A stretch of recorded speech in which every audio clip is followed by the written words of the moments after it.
Network.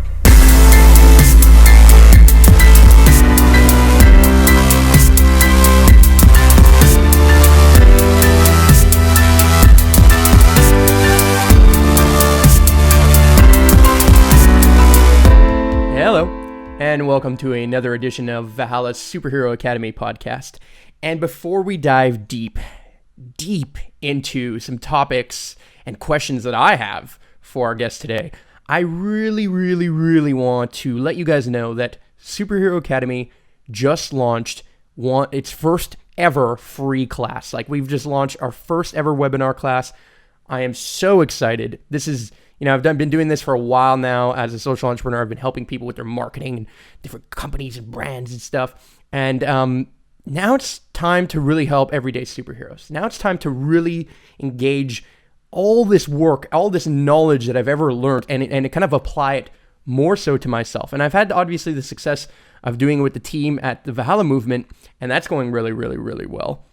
But it's very different to do something when you're on your own and with your smaller team, and it's really kind of marketing related and social entrepreneurship related. And this is just a space that I am so happy that is evolving. So if you guys want to check out more information about that, you go to superheroacademy.net/commit, superheroacademy.net/commit. And that link will be in the description below. It's a free class on learning how to commit to your mission. Being able to tell an engaging story, being able to, the secret that will make you achieve your dreams, or more likely to achieve your dreams by 42%, okay? You can learn all this stuff. It's completely free, zero strings attached. This is not bullshit. Just go and check it out. Now, today we have a guest who is absolutely fascinating to me, who has probably one of the most fascinating jobs in the world. Her name is Sharí Alexander, and you can learn more about Shari at her website, shary-alexander.com. That link will be in the description. But she is a master of influence. And I think she might have influenced me to invite her on this podcast, and that might have worked. But she's a master of influence. She has a job where she really uncovers the dark arts of influence and bringing those into the light, right? And that means that she interviews people like the James Bonds of the world, and then the people who have used influence in negotiations, in interrogations, in a variety of different ways, from business to kind of, prisons around the world or something. This is the kind of information that is truthfully influential. All puns intended. So thanks so much for being on the podcast. Absolutely. Well, the first thing I have to influence you to do is to say my name right. What's your name? It's Sharí. Sharí. Oh, yes. Okay. I said it. So that's that. I fucked up there. Sorry. It happens. To the "can we curse on this podcast" question. No. All bets are off. This is explicit on iTunes. I love it. So your kids stay away. Yeah.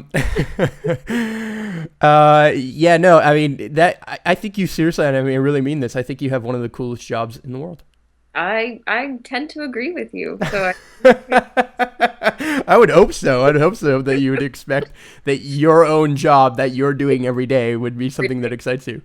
Yeah. I mean, I completely acknowledge the fact that I am very fortunate to do what I do, and honestly, it started out as a wild idea. Like 5 some years ago. I've been an entrepreneur for 10 years. Mm-hmm. And so I've ridden that roller coaster in many different ways. I've had business partners, I've had a firm, I've been solopreneur, I've done just about everything that you can do. Mm. And it was about 5 years ago where I had this honestly, it was a voice outside of myself. That's the only way I can describe it, because that's what it was. Now, whatever you want to call that voice, that's up to you. That doesn't matter to me. But I was at an event, and it was a bad event. It was a boring event, and I wasn't really paying attention to the speakers, and so I'm just working on my computer and letting my mind... Really bad event, then. It's a really bad event. And then I let my mind wander, and honestly, this voice just popped in my head and said, wouldn't it be cool to interview CIA agents and learn how to do what they do with turning assets? And I thought that would be cool voice. Thank you. And then completely forgot about it for about 2 years. Wow. And then so the kismet part of this and why I consider myself so fortunate is about 2 years later, about a year or two later, I had decided like I'm gonna make this happen. Like I'm gonna see how I can do this. And I was at another event. Many of my stories begin with I was at an event because that's my life. That's how Uh, we met, obviously. So that's part of yes. it. And so I Shout was out at to Archangel Academy right there, by the way. And so I was at this other event, and I was like, I'm gonna pretend like I'm writing a book about spies and learning how to use their influential techniques for business. I'm just gonna pretend like I'm doing that and see what happens. Mm. And the first person that I met at that event and shook hands with, and he asked me what book I was writing, and I said, I'm doing this thing with CIA agents and how they influence people. And he said, that's what I did for 20 years. And this is the first What? person it's the first person I ever uttered those words to out loud. No way. He wasn't an agent, but he was in the special forces and worked with agents in the field. And from that, it spun to meeting more and more amazing superhero human beings. Oh my God, that is amazing. That is I incredible. Isn't it incredible how the universe conspires constantly to allow these kind of things to line up where the first time you go to an event, the first time that you're going to kind of say these words to anybody, that Mhm. you meet like probably one of the world's leading experts in doing something like that. And that's just insane. Guys, Yeah, this is exactly why I always say fake it till you make it. Okay? yeah, When we first started Valhalla movement, when we first started Superhero Academy and all this stuff, I didn't know what I was doing. I didn't know what the hell was happening. I knew nothing about sustainability and eco movement in any way, shape, or form. I never really ran a website that had done anything. I never really done anything more than just kind of learn about marketing and entrepreneurship. And through saying it and through being and kind of talking about your interests then become your expertise. Interests right. always sort of funnel down into expertise, and that seems to be the case with what happened with you as well. Well, yeah. As I say on the interviews where I can say this, uh, I say I don't need to be bitch slapped by the universe too hard for me to finally wake up and pay attention. And that was an Mm, ultimate, like knock upside the head of this is what you should be doing. mm. And so yeah, it's been, and ever since then it's been a great learning experience and then teaching experience and learning experience and then teaching experience and all around kind of cyclical fashion. Well, I mean, to learn is to teach, and to teach is to learn, right? I mean, so fast forward a little bit. So now, this was how many years ago? That was 5 years ago, you said? I met him about 3 years ago, I want to say, 2 or 3 Okay. ago. Yeah. Okay. And so since then, now what's happening? Like now what are you doing? Now you're learning about influence, you're like diving deep with some of these people. You've got, James Bond types Mhm. on the interview deck. You're recording them in some secret locations in the middle of nowhere. Like what's Yeah. going down? Like tell me, give me the scoop. So to put this out in the universe, to date, I have not interviewed somebody from MI6. So if Oh. anybody listening knows any MI6, then please send them my way. I have interviewed undercover agents in the CIA and undercover cops and law enforcement and FBI, and also agents from the Mossad. And I've interviewed hostage negotiators and con artists and pickup artists, Ooh. trial attorneys with amazing win records. So it was basically the profile that I had of this masterful influencer was a person who was put in basically life and death situations, and how that situation played out, the result of that situation was based purely on one person's presence and their use of language.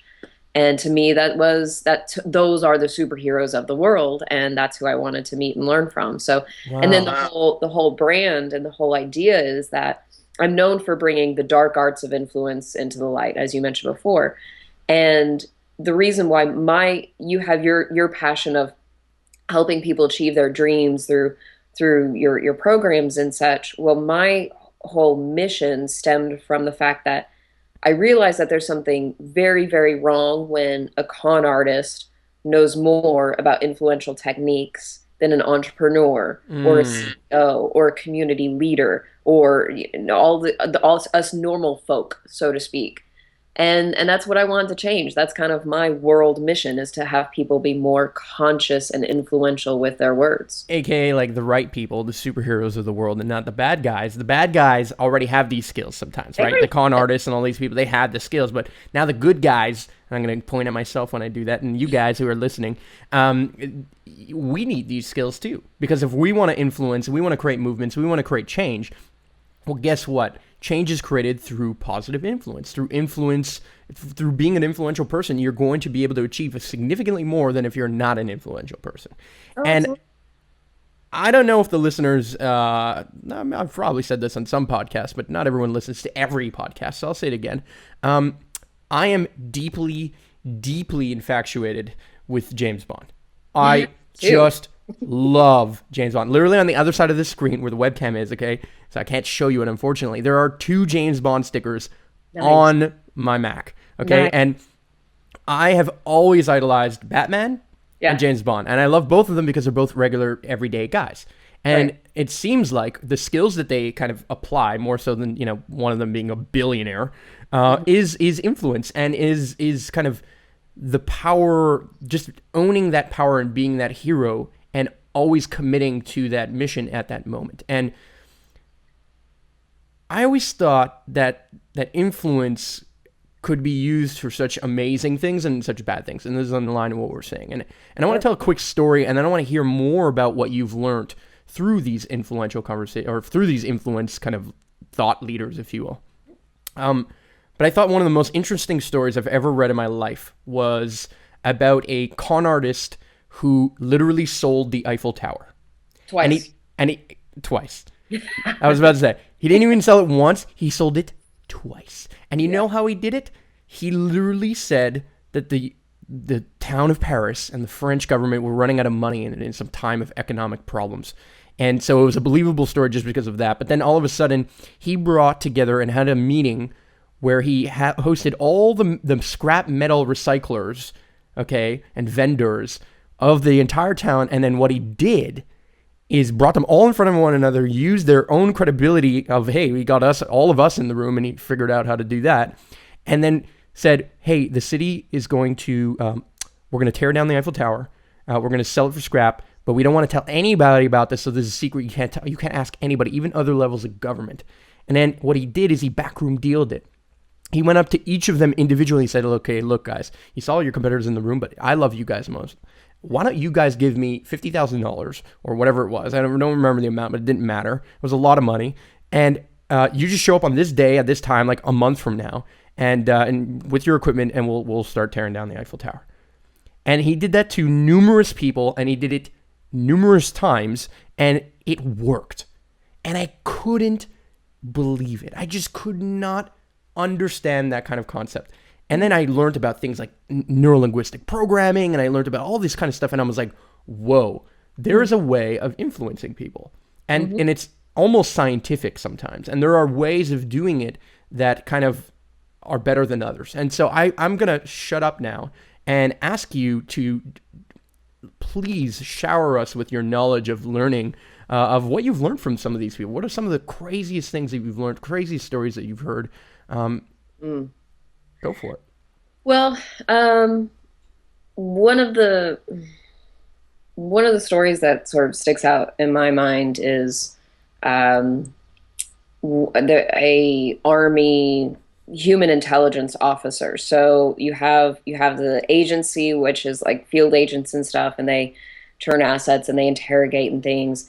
Within the army, they have kind of their own version, which is the person within the army that does interrogations, and also is the person that goes out with their team to meet people in the villages and stuff, and that's known as a human intelligence officer. Mm. So that person is trained to be skilled in building relationships, eliciting information, and elicitation. Elicitation is one of my favorite things to talk about. And then And then part of the human intelligence is also psyops, which is short for psychological operations, which is kind of like creating a culture around the message that the military is trying to put in these villages, kind of like, help us out and don't be a bad guy, things like that. Yeah, literally influencing the villagers through some of the kind of people who are influential in the village in and of itself. Right, exactly. And Like if you want to influence a church, the best person to influence is the priest, kind of thing. right, exactly. And so and typically in the Middle East where we're at right now is there's village leaders, there's kind of the chiefs of this town, of this village, and that's who you try to connect with. And so anyway, so this is interviewed a human intelligence officer who was with his team, and they were on the road in a caravan going back to base, and roadside bomb went off, and one of their Humvees was completely demolished, and there were dead men, and just this horrific situation that, thankfully many of us, here and on the podcast haven't had to be a part of, but some people have. Mm-hmm.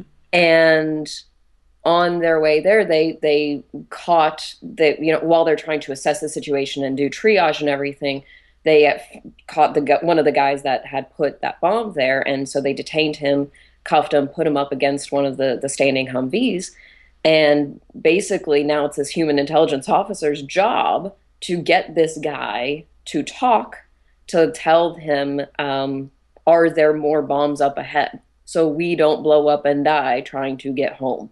Wow. Like how the thing that this is again why I keep calling them superheroes is me as a just Italian blooded woman, the first thing I would want to do is beat the shit out of the guy. But time and time again, it shows that physical violence doesn't lead to accurate intelligence. Mm. And so this man had to check himself, get into a state. And I asked him, how did you get him? And the man ultimately divulged, that there were bombs up ahead. Wow. And I was like, how did you do that? And he said, I made friends with him for about 10 to 15 minutes. And his whole objective was to treat him with respect, like a fellow human being, and talk to him like a normal person, and appeal to his higher self of, look, we're just trying to, this is what we're doing. This is what we're trying to get home. Look, you've already accomplished part of your mission because some of my men are dead. How about we keep that for the day? Like things that would never cross my mind other than just beat the shit out of this guy. Oh my God. And with that, there's many other lessons like that where we think we would appeal to our baser selves, and that's what would be influential. And in marketing, they often talk about appealing to the primal self, the base self. Yeah. And really and truly, when you appeal to the higher self, it's so much more influential. That's how con artists operate. That's how agents turn assets, because they appeal to the asset's desire for significance and desire to be a part of something bigger and not accept the status quo, and to be a part of creating this change in their government. And it's always the appealing to the higher self, because we all have it. No matter what socioeconomic place we're in this world, we all see a higher vision for ourselves. Guaranteed. And influencers out in the world who are skilled at tapping into that and just talking directly to that, I don't know if that's the id or that higher part, and that's what appeals and results to action much more often than any sort of baser desires. Wow, that's amazing. I mean, it really is incredible, because we don't even know how many of these stories we've just never heard, right? Like there must be hundreds of thousands of operations and stories and things that our agents or people are doing around the world all the time that we'll just never hear. Yeah. Because they're top secret, or because of this or that or whatever. And we just don't hear about all these amazing stories. Sometimes, even on the news, even if we were to hear about it, generally the news is just spewing the garbage, right? It's spewing like, oh, this many people died today. And the only news we would have heard about that was like, boom, Humvee blew up and this many people died. You don't hear about the thing that happened right after, which is that they didn't beat the guy up, they didn't kill him, they didn't do whatever. They appealed to him in a way of trying to save lives, literally. Right. And Right. whether you believe that those people should have been operating in that country or not, or whatever it is, it's still super, super impressive how Right. appealing to the higher self in that way could really, I mean, literally change the outcome, the likely outcome that would have happened otherwise. Exactly. Exactly. Yeah, that's one of the things that I love about. So, elicitation is the skill set of having a normal conversation and gathering intelligence with another individual without them realizing that they're actually being interrogated. So, this is what spies do. This is what people do in corporate espionage of how they get information about what a competitor is doing in a business, that they have normal conversations with somebody when actually they're interrogating them. And one of the things that so there's base desires and tendencies that we have that makes elicitation work, and some of those are everybody has the desire to feel significant.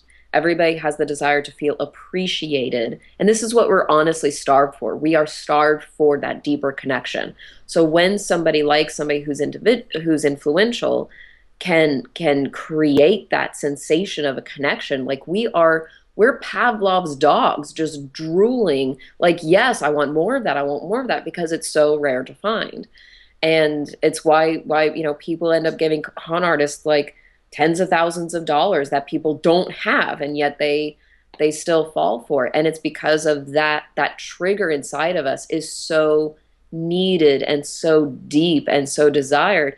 And just think Wow. about what would happen if people like you and I started using that for amazing things of helping people achieve their goals, achieve their dreams, bring that exact same philosophy to other people. Mm-hmm. Instead of looking at individuals with judgment, you look at them with curiosity. And that mental shift right there is world changing, is to shift from judgment to Curiosity. curiosity. So would you say that that's step one? So like let's say there was 10 steps, or I don't know how many steps there are. Maybe you have a whole program that is designed to have X number of steps to being a more influential person. But what is that first thing that people can do like right now, or somebody who's listening right now can start shifting like tomorrow, that all of a sudden they're just going to be that much more influential? And Sure. and you mentioned a very good nugget right there, which is move from judgment to curiosity.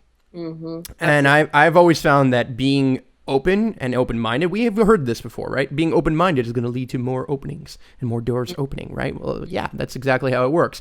Well, the same applies to being more curious and asking better questions. Interrogations are called interrogations for a reason. It's questions. There's questions, and you ask them in a particular way, Right. and that kind of gets the real meat coming out. But what else is there? What more can we take away? What can somebody listening to this right now kind of adopt tomorrow and start to see results with? So, so there's three main steps. There's three main chunks to being influential, and the easiest way to remember them is that it's the name of my company. Wow, there you go. So it's observe, connect, influence. So the first step, the first foundational step is observation. So just simply just the first basic step is become more observant. The step two of observation is knowing what to be observant about, which is obviously what I teach entrepreneurs and business leaders. And so observation in body language, observation in what the specific influential triggers are in that person, observation in personality and influential types, observation in significant shifts in mood and dynamics. So paying attention to all of those things. So being observant is the first step. And honestly, like one of the best simple exercises that you can do is anytime you're in the airport waiting, anytime you're waiting on somebody for, to get there for a movie, anytime you're in a coffee shop in a group of people, the thing you cannot do is sit and text on your phone or look at Facebook. This is no longer an option for you. What you want to do is to look around and just simply observe the people around you and play the game of be Sherlock Holmes for a little bit. Based off of what I see about this person, what could I, That's so funny. come up with? Like, what do I think about this person? So I used to play a game that literally did that. I used to Yeah. play with other people actively. Like, so we'd be on the bus together, and I'd be like, okay, let's play this game. It's called Paint a Picture. PAPA, I would call it, or whatever. And I'd say, paint a picture is like, what it literally is for me is literally you look at somebody, and then you paint a picture of who they are based on clues of what you're seeing them do or whatever impression you might have of them. Now, we weren't doing this in a judging way. It wasn't like we're picking somebody and bullying them and being like, oh, they're a hippie or they're this or they're that. And it had nothing to do with that. It was just like, I bet this person likes their coffee black. I bet they wake up in the morning and they read the newspaper all the time. And I bet, you know what I mean? Like, where we would try and go down to like deep specifics without even talking to the person, just purely observing their mannerism, the way they are, whether they tied their shoelaces or not, like whatever, you know what I mean? So yeah, that's super cool. So I'm on the right track. Let's continue. So the things that you kind of would pay attention to is, what is this person's self-esteem of themselves? Are they dominant? Are they submissive? Are they organized? Are they cleanly? Are they concerned with appearance? Are they not? Are they, rich? Are they poor? Things along those lines. So I don't know if I would suggest going as deep into would they take their coffee black. Instead, that would be like do intelligence gathering to figure out if they take their coffee black. But so playing that game is very it's first of all, it's just a lot of fun, and it starts to build that muscle in your mind of being observant about other people. So then the next part is in the influential steps observed. The next is connect. And connect means connect in two different ways. First of all, building a connection with the other person. The other word for this is rapport. You cannot skip this step of rapport because all influential techniques lose their superhero power if you don't have that rapport. So building that rapport, and there's many different ways of doing that. And then connect also means connecting the dots between what you observed to your influential intention. So now that you've observed what is influential for them, then you connect the dots to your influential intention. So not all of your observations will serve this one goal, but all of your observations will serve goals down the line. So don't dismiss your observations. Wow. And then the third one, of course, is influence, which is where it's kind of those closing techniques, the little strategic and linguistic things that you can do that compel that person to take action or to tell you what you need them to tell you.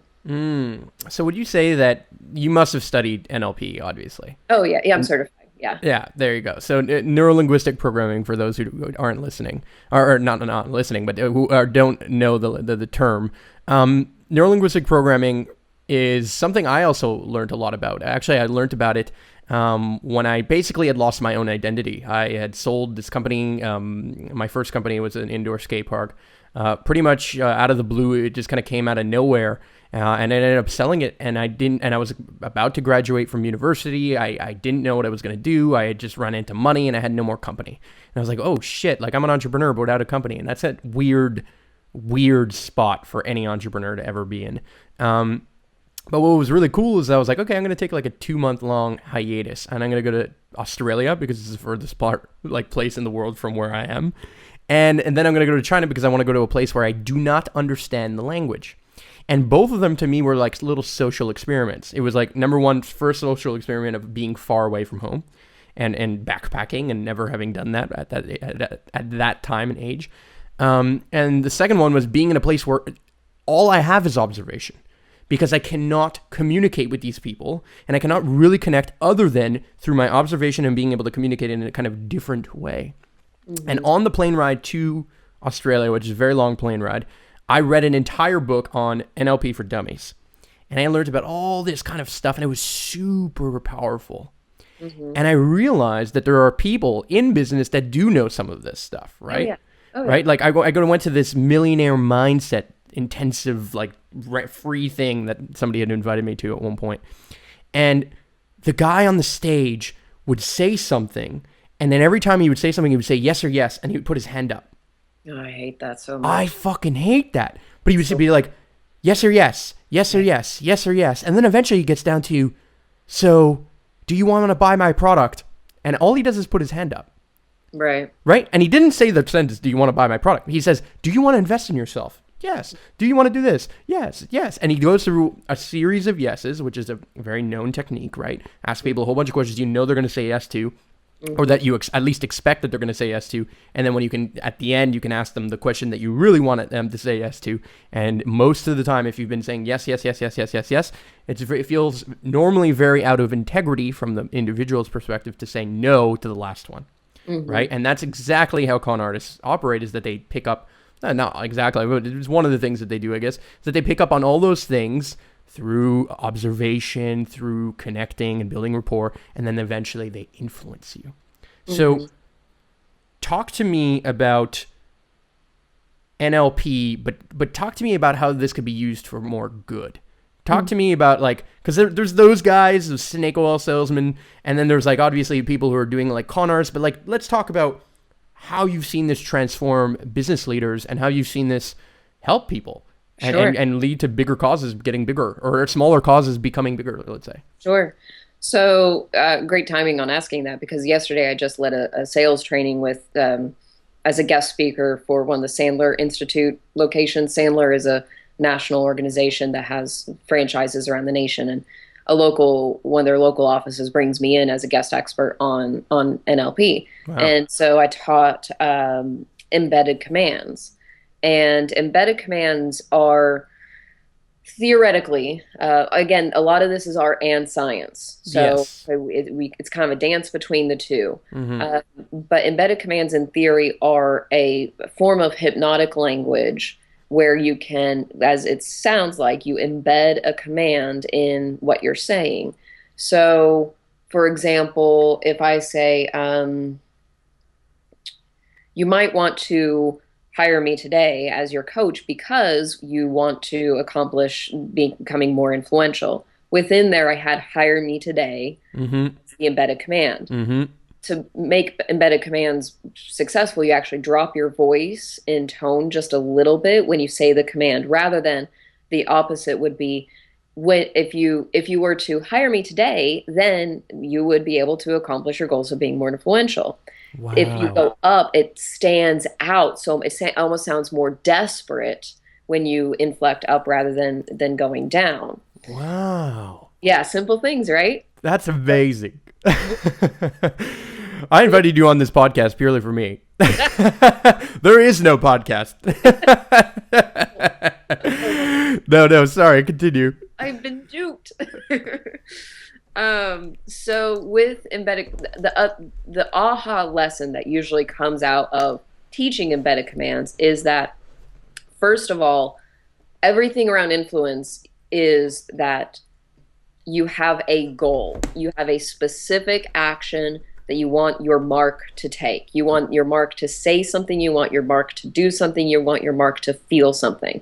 If you don't have that goal in mind, there is no way for you to be influential, because then all you're doing is shooting arrows and there's no target. So that's the first thing of influence. If you take away a goal, then you absolutely can be very good at being conversational and charismatic and compelling, but it's not influential because you're not pushing them towards the goal. So, and the more specific the goal, the better it is, correct? Exactly, exactly. So that's the first step, is be clear on what you want. Most people are very clear about what they don't want. I don't want to be told no. I don't want to walk away a loser. I don't want to be rejected. I don't want this. I don't want that. They're so clear on that. But when we do the exercise of embedded commands of what would you command, like what is it you want, then people say, like, consider my proposal. Do you want them to consider your proposal, or do you want them to say yes to your proposal? Yeah. Oh, yeah. I guess, the yes thing. That's what I want. And it's always enlightening to me to watch people go through that process to force them to know exactly what they want. So that's the first step. The second step is to when people go through that, then they get clear on what they want, but they still flip it around on the embedded command. They still turn it to not be exactly right on target. So then that's the process. So one example of an embedded command is, okay, so Mark, right now in this moment, I want you to do your absolute best and try your absolute hardest, try not to think of a purple elephant. Damn. Right. So I mean, that's kind of a fairly well-known one, the purple elephant thing. Mm-hmm. But within that, the try your hardest, do your absolute best. This is kind of a little level two of embedded commands. It's hypnotic phrases of within that of try and do your best to. It implies that you have to, your mind has to consider the opposite of what that would be first to then get to the thing that you're wanting. So it's psychological Jedi mind tricks that I find fascinating and enlightening. Wow. I mean, and so you learned some of these things not only through being certified as an NLP, but then you learned some of these things through talking to these people. Yeah, Right? well, it's interesting because with some of the interviews, they they know the technique. Like some of the agents that I talked with absolutely hate NLP. They think it's absolute bullshit. But Wow. when you talk to them about some of the stuff that they do, It's NLP. I would say like, well, that's an NLP technique. So usually where NLP gets a bad rep for some individuals is the like the I cues. I cues Yeah. tend Yeah. and again to not be very very reliable. Hmm. So that's Although eye patterns are kind of slightly different. that's based off of that individual, and so that leads to sort of interrogation technique Hmm. of observing somebody's norming your mark. Yeah. What's normal for them, what are their patterns, and then noticing the shifts. But you Yes. can't. So an example of that is like, let's say I'm going to think of an example. I might look up to the left all the time I think of an example kind of thing, Right. right? And so more and more in my imaginative space, I will look up to that potential spot, right? And that's unique to me if you're asking me a whole bunch of questions. But if you ask me what color is my front door, I might look down to the right, or I might look somewhere else, and then it slowly becomes like a pattern, and you can Right. start noticing this pattern as to when am I imagining and when am I looking into my brain or into my shelving unit in my head, right? Right. Um, Right. and so you craft that and you use this observation, intense observation, to kind Right. of create this kind of profiling, right? Right. So yeah, absolutely. And I love profile. I keep saying that I love this. I love elicitation. I love all of it. I love all of it. Yeah. So specifically with the IQs, one thing I always teach people is you can still pay attention to the IQs. If they look up, then they're visual. If they look side to side, then they're auditory. If they look down, it's kinesthetic. Generally speaking, that still stands true. The lying versus truth telling just statistically doesn't stand up. But with that, if you get the sense that somebody is visual because they keep looking up, then what I tell my clients is you're looking for not gestures, you're looking for clusters. So you have to look for the cluster of if they look up, is their language also visual oriented? And Yeah, I see what you mean by that. right, exactly. And as they're describing it, like yesterday in class, there was a man who I probably would have labeled as visual based off of observations.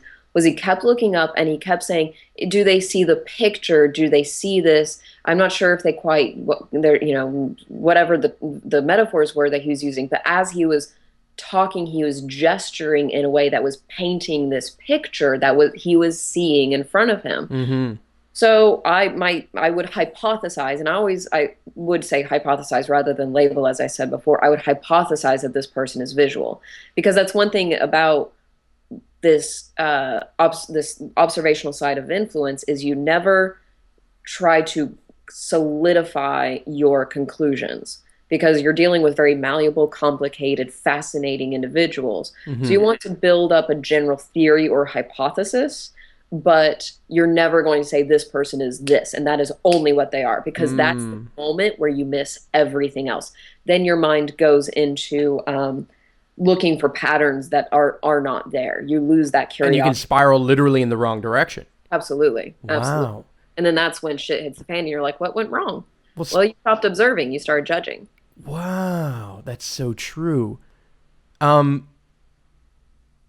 Now, you mentioned shit hitting the fan, and obviously shit hit the fan when Edward Snowden, somebody who worked for the CIA, arguably, or NSA or whatever, and he comes out and he leaks the fact that we're collecting an enormous amount of data on people and on their behavior. So it's one thing to like look at somebody's eyes and collect their fingerprints and stuff like that, or doing whatever, looking at their visual cues in terms of, or body language cues. It's another to connect how people like scroll on websites, or what they do, or what they click, or what they're searching for, and that kind of stuff, right? And that is another level of influence, right? I mean, I would say that Google is not only in the business of advertising, they're in the business of data mining, right? Collecting more and more data points. Do you think, or do you know, that some of these people who use these techniques actually log this kind of information physically? Like, do you think they create files where it's like, oh, if I interviewed you, I'm going to write these things down for the next person, so that if I'm not the next person who interviews you, this person could come and read some of this stuff and have this kind of information? Oh yeah, well you have to keep in mind, specifically with the agency and also military intelligence, is it's bureaucratic. So the paperwork is phenomenally just like unbelievable. Wow. So there's the agency side of influence, which is a little bit more, I'll use the term artistic. And what I mean by that is it's a little bit more moment to moment, in the sense of like, the agent has to feel his or her way through situations, versus when a military intelligence officer is interrogating somebody, there is a very specific procedure that they have to follow. If you want to be super nerdy like me, you can read the field manual FM 1.3-8 or something like that. Wow. And that's available. That's been made available to the public as their field operations. It is very military speak, so have fun going through it. But I've read it, and so there's those two different types. But with it, there still is as I mentioned before, the bureaucratic side of, if a military intelligence officer is interrogating a suspect, then everything is documented for that next potential interrogator, if, it has to pass hands. Because that is one interesting lesson of dark arts of influence into the light, is from a business perspective. Okay, let me describe the agency side first. So if I'm a field operative and I've been given the task to make contact with a mark and turn them into an asset, after a number of meetings and encounters, I have to suspend my ego to be able to say, like, actually, I don't think I'm the right potential agent to make a match with this mark. I actually think that agent number 3 would be super great for that. They're more aligned. And so then if they already kind of have that relationship, or if I'm an agent that has to be sent off somewhere else, I need them to now work with a new handler. So that handoff cannot just simply be, oh, hey, have you met Bob? Bob's going to be your guy. You guys will get along. You're talking about immense amount of trust that you can't just say, okay, now you tell your national secrets to that guy and not to me. It'll be fine. It's breaking that relationship.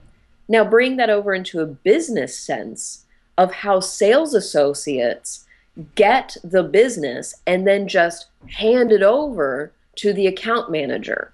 Like in financial services, tons of businesses do this, where we build a relationship with our sales rep, and then all of a sudden they're gone, and all we do is talk. And now we're dealing with this other person, and now we have like almost like a little buyer's remorse that's happening, because we don't vibe with that other person as much as we vibed with the person who sold us in the first place. Exactly. Wow. Agency has a very skilled way of handling that handoff, which means businesses need to have a process to doing that too. Handoff. Wow. See, that. I love that. I love how you took something that's like literally happening to the CIA, and you're like, okay, wait a second. If they're doing it, and this is how they maintain influence and they maintain these real relationships, well, then guess what? If you're a business owner, if you're a social entrepreneur, whether you're a snake oil salesman or not, you got to do this kind of stuff. You got to do it over here. You got to do it in that business setting. And it's powerful, and it's super important. Yeah. Wow, exactly. That is so fascinating. I love this. And I love that, like, you just spent hours becoming an amazing expert at this, and more so, I know, like, one of the things that you're doing is kind of writing about this more, and you're trying to interview as many people as possible. Tell me more about what else you're doing. I mean, you mentioned something called Influence HQ. What about that? Yeah, so Influence HQ is the place for business influencers. It is my monthly membership program where people who want to step up their influence, be a positive influence in the world, and learn a few Jedi mind tricks along the way, Hmm. that they can join this program. And it's 100% live, so it's with me. It's not a recorded program that was created years ago. This is constantly learning.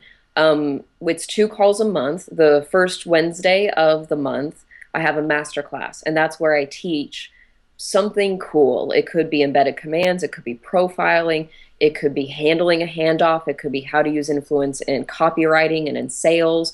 It could Wow. be how to create a sales funnel using these influential techniques. It could be, creating a speech using these influential techniques. Just whatever I feel like talking about, I teach it. And then the third Wednesday of the month, we have a group coaching call. So that's where everybody gets on the line and then they bring their specific questions, challenges, problems of, hey, I tried this. This is what happened. How can I take it to the next level? Or, hey, I'm And trying to. everyone listens to everyone like a mastermind Yeah. style. Cool. Yes, exactly. And on the HQ group coaching calls, I stay on for until there's no more questions. They run about 90 minutes. They can go longer, they can go shorter. And then the masterclass calls last about an hour each time, and there's always Q&A. Wow. And then but if people can't make it, because we're busy professionals, everything is recorded. It goes up into the HQ library. They can download it, listen to it at any time. And then for the time in between our calls, I have a private Facebook group. So that's where the influencers help each other of, hey, I'm trying to do this. I got a sales pitch. I've got this email I have to write, and it just doesn't feel right. We've helped people with their headlines. We've helped people with in HQ. We've had people get promotions and raises because of these techniques. Wow. Yeah, we've had people land business because of it. We have somebody selling a book because of it. Like, there's people doing awesome things, and I'm just happy to be a part of it. Yeah, yeah, that's amazing. That's so cool. I mean, I think like as I'm listening to this, I'm being sucked in. Not in a bad way. I love it. I mean, I seriously, I absolutely am fascinated with influence as well. I mean, I'm fascinated with the whole world of you call it dark arts, if you will, but the whole side of literally convincing people and what really speaks to people, what really gets down, not just to the core as we spoke about, but all really to the higher self. Right? Right. What gets people to really connect with something that is bigger than them, that really starts to motivate and trickle down into all the other elements of our life and Right. how we make decisions based on those things, right? Right. Well, like one example is I worked with an entrepreneur a couple weeks ago who has amazing vision for his business. Just, I mean, he talks and it's like this and then that, and I'm like, that's amazing because if I could be accused of anything, it's that I don't think big enough, because I like the conversation. I'm a very, You like to be one-on-one. You like it. yeah, Yeah. and he's thinking big, and I'm inspired by it. But then I'm also confused by it, and I don't get it. And I realize why he's not achieving his goals is because he's a visionary that doesn't know the skills of communication to get people compelled and to buy into his vision. And so through like just a 2 hour chat, we got it to 2 sentences of this is what I'm about. And honestly, I wish I could have invoiced for him for that discussion because I think it's like hundreds of thousands of dollars of his business that's going to come through because now people will know this is who he is, this is what he's about, this is why he's different, this is who he's serving, this is what they'll get out of it versus what he was falling into, the visionary style of communication, which is this and that and this and that. Mm-hmm.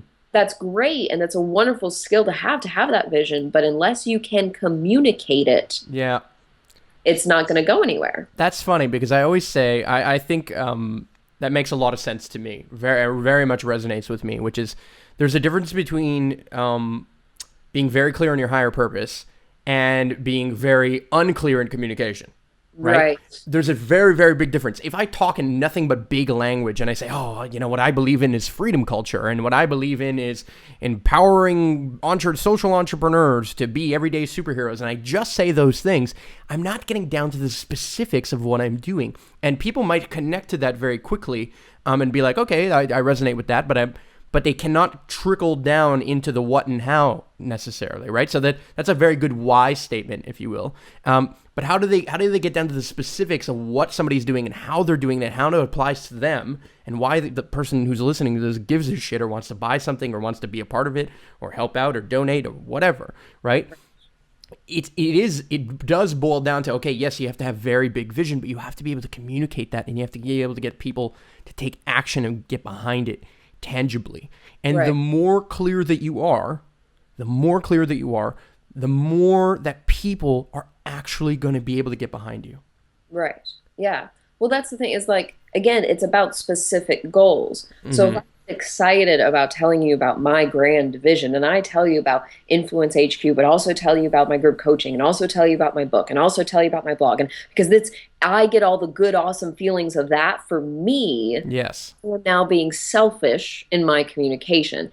And not only am I being selfish because of the good feelings it gives me, I'm also going to walk away with jack shit. Because you're not going to buy from me because you don't know where you fit in all of this. Yep. So for those visionaries that have these multiple plans, multiple funnels, multiple silos for their business, that's great. But in this conversation, what is it you want from this person? Yeah. And stick with that. Get the yes for that before you brain dump about the next thing. It's basically like, you want them to get, I mean, Gary Vaynerchuk uses this quite a bit. You want to get them to say yes to the coffee date. You don't want to fuck them on the spot. Yes. That is so true. Get them to say yes to your coffee date first, and you can fuck them for years. Yeah. No, that's in the wow. good sense. In a good, no, in a well-intentioned sense. Sure. Yeah, no, I get that. And again, everything that you learn here could be used for good or evil. So, guys, just be on the good side. No, but it's so true. It's so true. And to be honest, I can attest to that because for the longest time, I was starting this big vision and it was called the Valhalla movement. And I didn't really fully understand what it was going to be off the bat. And so we kind of went in many different directions. We said a whole bunch of different things. And slowly but surely that message has refined and we're getting better and better and better at it. And I wouldn't even say that we're at it yet. I wouldn't even say that we're on that cue or perfect just yet. But what I can say is that when I do have more specific conversations about specific things that we're doing, that it seems to impact people way more than when I'm talking about the general thing. The general thing impresses people off the bat. It gets their attention in a heartbeat. It's like, oh, well, wait a second.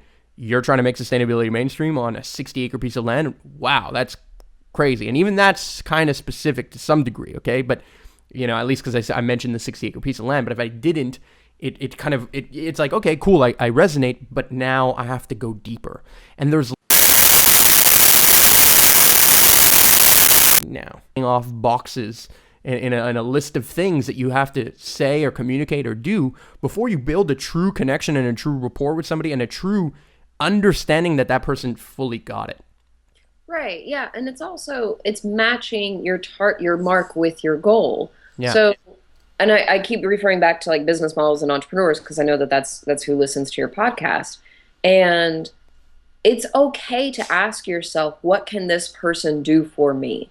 First of all, that is okay. There's nothing wrong with that. Most people don't get specific enough about that. And they get a little bit squeamish around that. Oh, I don't want to use people. I don't want to be a bad person. I don't want to be manipulative. And it's like, whoa, look. First, the question is, what can they do for me? But don't ignore the second question. And the second question is, what do I need to do for them to get them to do that for me? Win-win scenarios. Exactly. It's serving them in whatever way. Sometimes it's serving them with making a connection to somebody else. It's giving them a gift or present or product, or it's serving them emotionally. And that's inviting usually them to a podcast. Or that. There's multiple ways. And people think that it's only, I am presenting my product or idea. Now it's your time to say yes or no. No. Like there's so much more to this to where, and again, it follows under rapport. And there's different levels of rapport and there's different ways of going about it. But it's observe, connect, and influence. Wow. So on that note, because we can talk about this for hours, and I have an enormous amount of questions that I can ask you all the time. I want you to end with one wisdom drop of any kind, anything that you just really want to tell people, something you want to communicate, something cool, a story, anything that you want, and then just where people could connect with you, where they could find out more about Influence HQ, where they can just follow you on Facebook or whatever, all that kind of stuff. Tell the people, let the good people know. So I would say, oh man. We talked about curiosity. We talked about the desire to be significant. I would say, and a little bit around, if people are still a little bit squeamish around the idea of influence or persuasion, this is where I'll go with that, is as of yet, we have only been able to prove that we are the only animals that have this level of communication among one another. Mm-hmm. That it's not just simply watching and then mimicking. It's we are not bouncing back sounds back and forth of a mating call. We actually have the capability to share our experiences with another person, which means we have the opportunity to experience somebody else's life through their perspective, through their stories, through their ideals, through their values. And it's all done because of language. And because we have been using language since the age of 2, it's very easy to take it for granted. It's very easy to say, I'm a good communicator because I've been doing it for years. I get that, but never lose the fascination or the awe around the fact that I get to learn from somebody else based off of how my mouth moves in a certain way with sounds. Like, if that doesn't just become jaw-droppingly awesome for you, then I don't know what to say. And since we have that power to live and experience through somebody else's language, it becomes more and more important to become a master of that language, because the power through languages is phenomenal. I mean, the idea of witches incanting spells is through the power of their language. So we've always had a reverence around it, but somehow that's gotten lost through technology and using the phone. So I would say, be inspired, be fascinated, and be curious. Amazing. Where can they get more information? So my website is observeconnectinfluence.com. It's under construction right now, but there's a button. It'll take you to Sharí-Alexander.com. There's my blog there. If you're interested in Influence HQ, there's buttons on the blog, and I love for people to sign up because it's a great community. And there's my newsletter that comes out. I'm also a regular writer for Entrepreneur, so you can see my stuff there. But basically, the hub is the website, and the community is Influence HQ.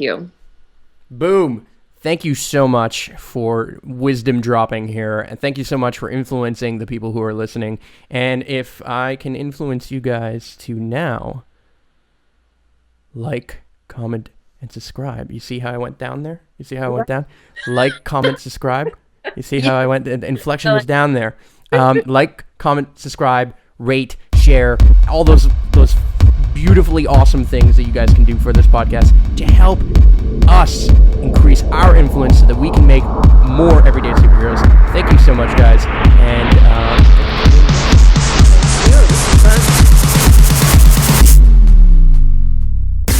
thanks for listening.